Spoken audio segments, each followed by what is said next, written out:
We better dive in right now. I already got him shouting me down. I already got him. I love it. I love it. Where's mine? You're here. So good to see you. Okay.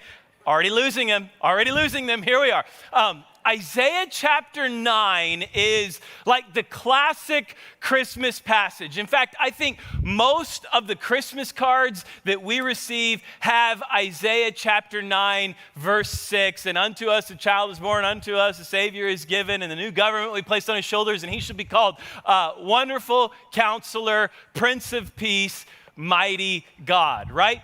But that whole narrative of Isaiah chapter 9 really begins in Isaiah chapter 7. Guys, I am going to breeze past all of the history that I gave up to Isaiah 7, starting in verses 13 and 14, okay?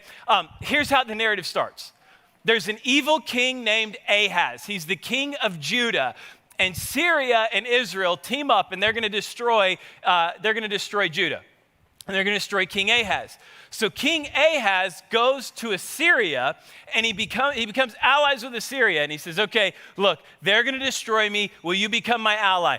God comes to King Ahaz through Isaiah the prophet. And he says, listen, don't make a treaty with Assyria. Trust the Lord your God. That's Isaiah 7, 5 through 8. He says, if you will just stand firm in me and you will trust me, everything will be okay. Ahaz, instead of trusting God, decided to do a treaty with Assyria. So he goes into this treaty with Assyria. And as he is, God comes to him through the prophet Isaiah again, and he says, listen, I'm going to give you a sign.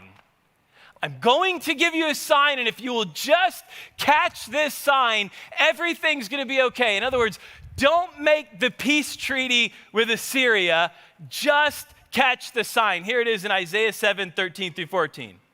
Then Isaiah said, listen well, you royal family of David. Isn't it enough to exhaust human patience? Must you exhaust the patience of my God as well? All right then, the Lord himself will give you a sign. Look, the virgin will conceive a child. She will give birth to a son, and you will call him Emmanuel, which means God with us. So Isaiah comes on behalf of the Lord and says, it's enough to exhaust man's patience, but are you really going to tick God off as well? Just look for a sign, and if you see the sign, everything is going to be okay. Ahaz, instead of waiting for the sign, signs the treaty with Assyria. He goes into a peace agreement with Assyria.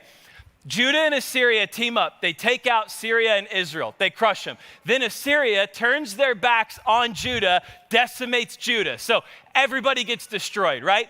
And yet again, Isaiah comes and he says, oh, Emmanuel, which is God with us. If you would have just listened to the sign, if you would have just paid attention to the sign, if you would just see what is right in front of you, which is a child being born that will be called God with us, conceived by the virgin, if you would just pay attention to the sign. You know, I have a friend who was a football coach at the university, at Kansas State University. They're okay, right? And he played for them, and then he became a coach for them. And as he was coaching, he was telling me about, we'll call him Leroy. It's not his name. You'd probably recognize his name. There was a player that he was coaching. He was the linebackers coach, and this guy was a linebacker. And he was one of the best linebackers in the history of the school. He said he was just an unbelievable athlete. He was incredibly talented, and he couldn't spell his own name. Said they did everything to keep Leroy eligible. He's like, man, we sent tutors with him to class. We had tutoring in the locker room. We did everything we could to keep Leroy eligible, and it was just a battle. He said, and then all of a sudden, the administration came to us, and they said, Leroy is not allowed to register for classes next semester. And the coaches were like, no, we have to have Leroy. What's going on? And they said, Leroy has over 100 parking tickets. They're like, what? Over 100? How do you do that? There's like 90 days of school that's happened. How do you in 90 days get over 100 parking tickets at $30 a pop? That's a hefty bill. So he's like, how on earth did this happen? They're like, you're going to ask Leroy. So my friend, he went into the training room. He said, Leroy was in the training room. He was getting his ankles taped. And he said, Leroy, how do you have 100 parking tickets right now? And Leroy said, Coach, he said, it's the men in the chair. He said, what? He said, Coach, it's the men in the chair. He said, Leroy, what do you mean? He said, Coach, how do you park in the blue men in the chair? And he said at this point, he realized he was talking about handicapped parking. He's saying men in the chair. And he's literally asking, he's like, I recognized in that moment that this grown man with all the gifts and the talents in the world had no clue what this sign was. Had no idea what the man in the chair meant, right? Do you know you can have every gift and every talent in the world, but if you miss the sign, you won't know what's up in life? You can have every gift, you can have every talent, you can be the strongest, the fastest, the best, but if you can't see the sign, what is God continually saying to the nation of Judah? Can you see me? I have a sign for you, and if you will look at this sign, here's what will happen. Now we're at Isaiah 9, 1 through 6. How am I doing? 12 minutes left. Nevertheless, here's your Christmas passage. That time of darkness and despair will not go on forever.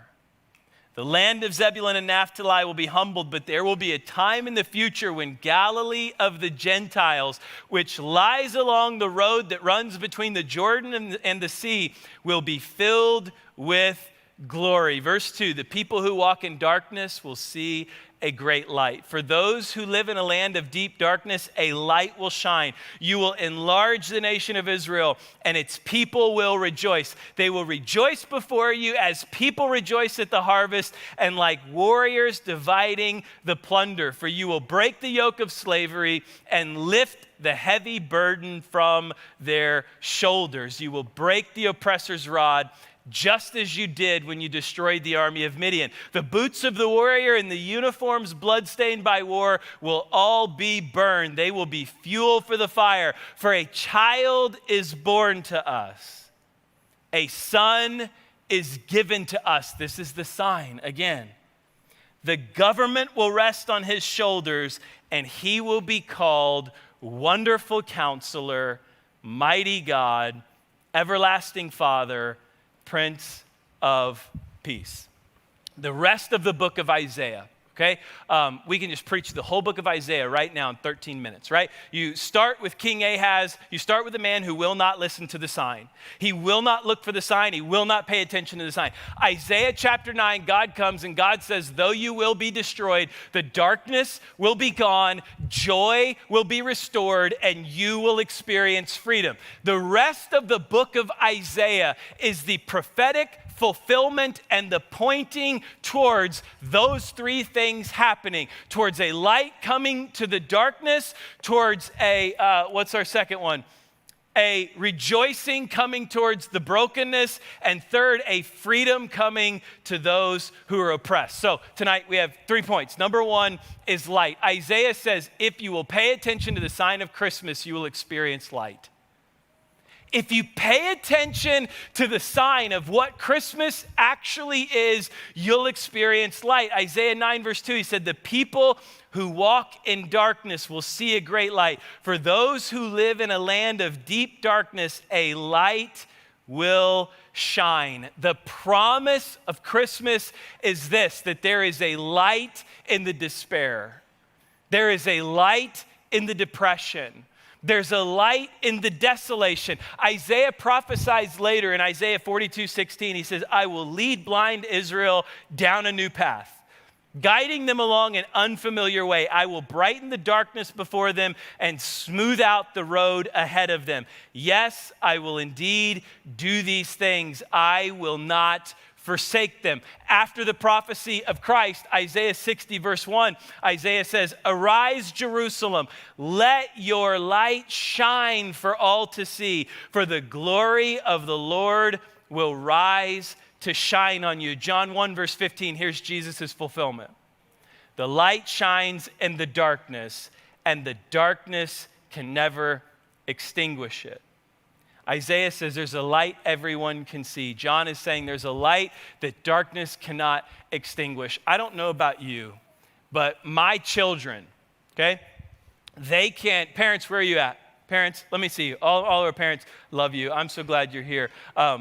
Relate with me on this one, right? My kids can fall asleep in the car with the radio blaring, one kid screaming, Anna ordering fast food, another one playing a Nintendo Switch. I'm swerving and hitting speed bumps and everything else, and they're bouncing around, and they can fall asleep, and they just stay asleep the whole time, right? And then at 5 o'clock in the morning when I get up out of bed, the creak of the floor 3 doors down wakes them up.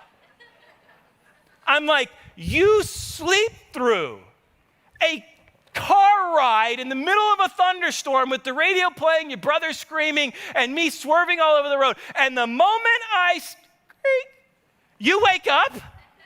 How do they do that? Like, how do they do that?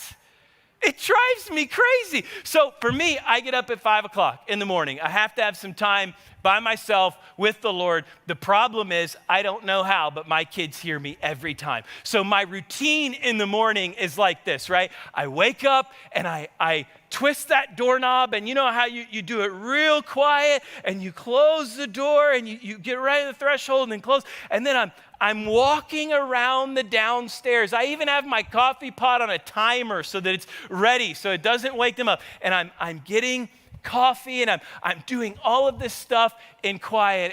And one day I was doing that, and my son was given these Minecraft toys. Do you see these? Any Minecrafters in the room? Where are you kids at? Where are you Minecrafters at? My son was given these Minecraft toys. These are really cool, except for the fact that they're made of metal. You hear that? Where am I at? You hear that? Yeah, these metal toys, right? Parents, you know where I'm headed with this. You know where I'm headed, because they don't pick up after themselves. In fact, here's what I think they did. I think they said, Dad's going to try and be quiet in the morning.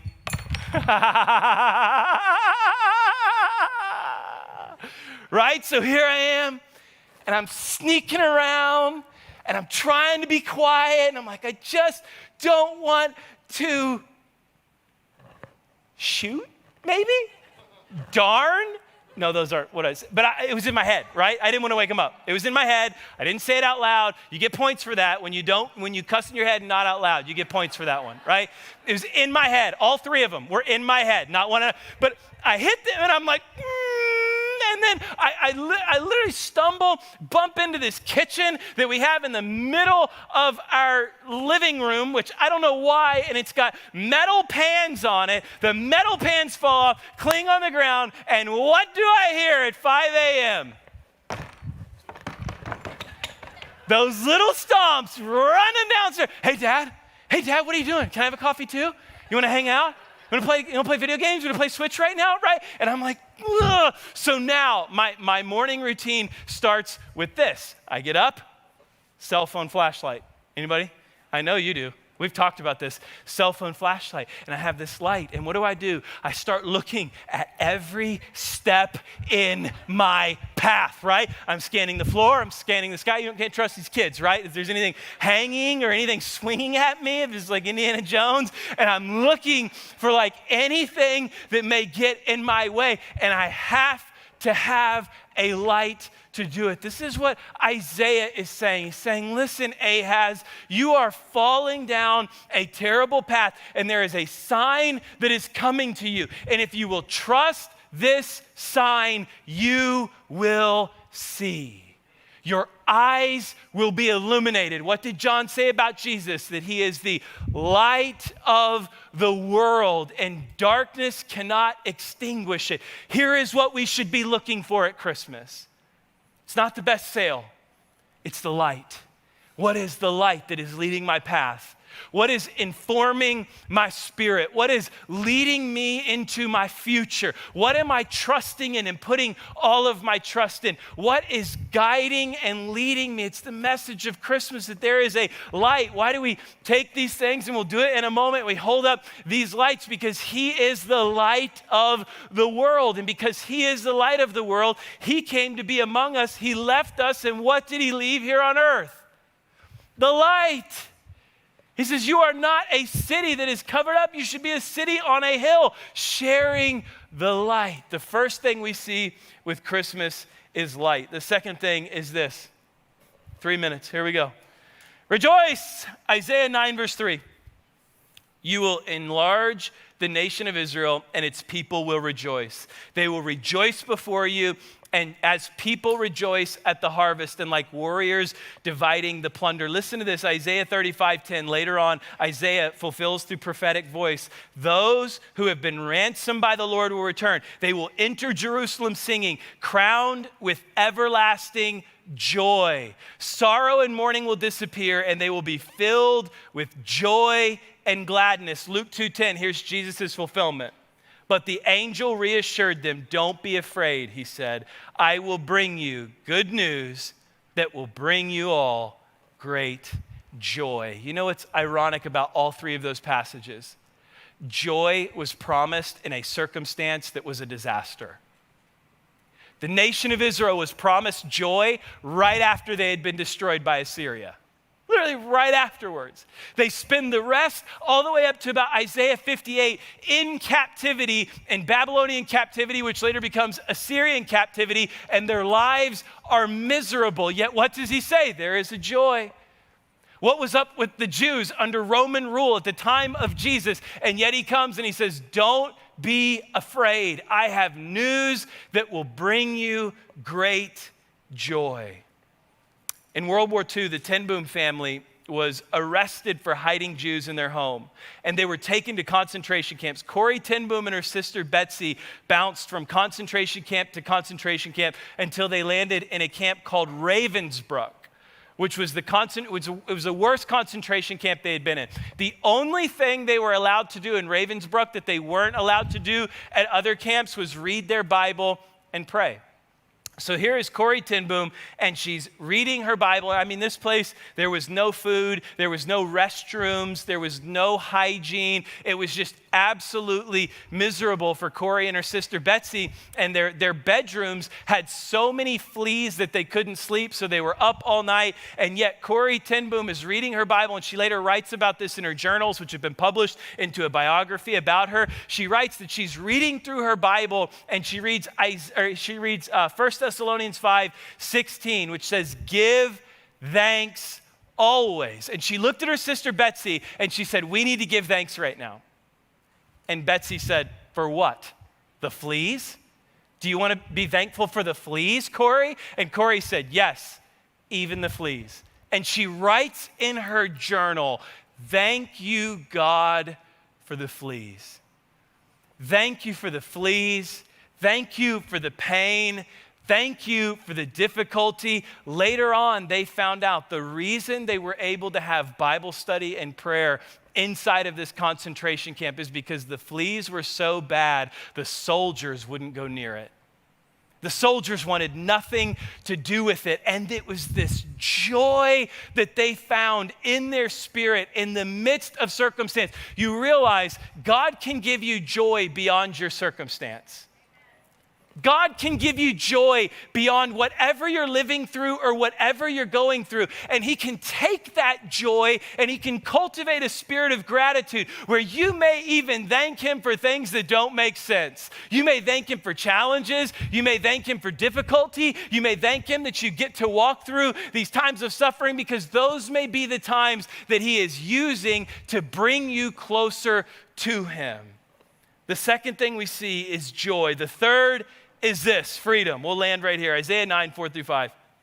For you will break the yoke of their slavery and lift the heavy burden from their shoulders. You will break the oppressor's rod, just as you did when you destroyed the army of Midian.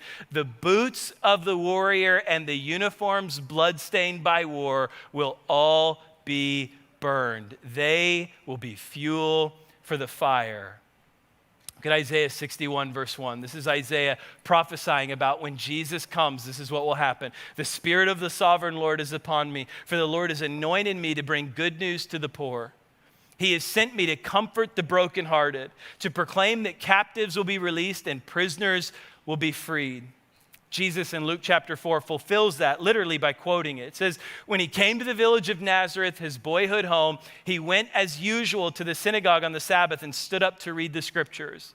The scroll of Isaiah the prophet was handed to him. He unrolled the scroll and found the place where this is written, "The Spirit of the Lord is upon me, for he has anointed me to bring good news to the poor. He has sent me to proclaim that captives will be released, that the blind will see, and that the oppressed will be set free." I grew up in a time where PE class was like real, it was like real PE. I mean, some of you, anyone late 30s, early 40s, you can relate with this. It was before the snowflakes took it over, and now it's like, walk laps and sit in the lotus position for 20 minutes, and that's PE. No. When I was in PE, every Friday was dodgeball. Every single Friday, and nobody got to sit out. The girls would be like, well, I didn't bring clothes, I can't dress out. Coach was like, too bad, you better duck quick, right? Every Friday's dodgeball. And when we played dodgeball, we didn't play with those foam balls, right? Those like foam soft ones. We played with volleyballs. Coach was like, hey, someone go to the girls' locker room and get them volleyballs. We need to have some fun in here. We're like, yeah, that's PE, right? And so we've got these volleyballs, they're aired up real good, and everybody's playing, and we would go to play dodgeball, and as we got ready to play dodgeball, we would always ask this question. We'd say, Coach, is it regular or jailbreak? Is it regular dodgeball or jailbreak? And here was the difference. Regular dodgeball was if you got hit, you were out. It was over, you had to sit out on the sides until everyone was eliminated on your team. Jailbreak was if you threw the volleyball across to the opposing team's backboard and you hit the backboard, everyone on your team got to come in. So we would be playing and there would be one or two people left. And guess who was the last one left? Just guess. I mean, I'm not trying to brag or anything, but I was there. And so, I'm there, I'm the last one left, and everyone, and it is like this moment where it's just, they should make movies of this kind of stuff. I'm yelling at my friend Brenton, I'm like, hey dude, cover me, and Brenton's throwing balls, and I'm running, and I pivot, and zip one, and it's headed right for the backboard, and it clangs off there, and Coach Brockus screams, jailbreak, and the whole team comes running back on. I thought that would be good with the kids, but I don't think they're with me anymore. I thought the kids would jump in. It was the snowflake comment. I lost them already. So here's where I was going to land it. You realize with God, it's not one and you're out, but there's opportunity after opportunity after opportunity. He's the God of second chances. He's speaking to Israel and he's saying, I have freedom for you. And he's saying, I have freedom for you when you're in captivity. I have freedom for you when you feel like you can't get free. I have freedom for you when you feel like the walls are caving in. I have freedom for you when you feel like you have nowhere to go, if you will just see the light that I have